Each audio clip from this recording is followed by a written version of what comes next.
Hi, welcome. My name is Frazer Chesterman and I'm co-owner of the Industrial Print Show. As you know, we've been running a series of videos around the subject of digital print for industrial applications.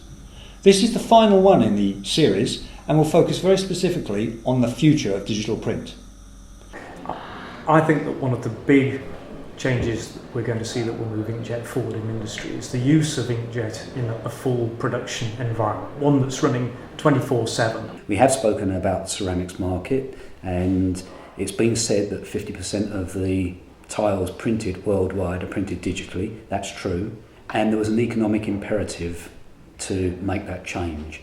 And that same economic imperative is what will be the driver in other sectors. I think it would be a big advantage if one big player would step on this technology, like IKEA, for example, and develop it further. Yeah, that would be a great reference for all customers following.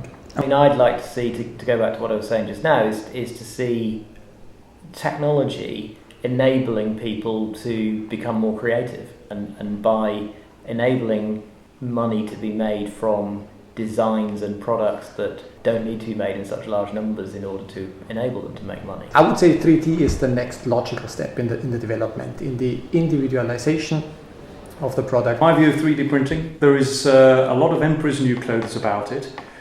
If you look at the press, it's quite interesting, and I'm talking probably more about the general press. There is a huge amount about how 3D printing will enable you to print guns, replace mugs, crockery and things like that. But I have to ask myself the question, is everybody going to have a 3D printer at home and print their china plate when they break it, or their glass when that's broken? I don't think so. I don't see that happening.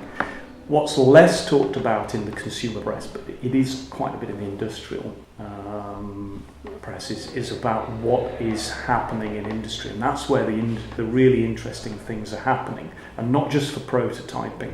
So if we look at some of the methods of 3D printing, like laser sintering with aluminium or metals, we've got the Boeing Dreamliner that uses over 200 3D printed parts. The latest Airbus is going to have over 1,000 parts 3D printed, and that's where 3D printing is really making a difference to industry. I mean, clearly 3D printing is the new .com.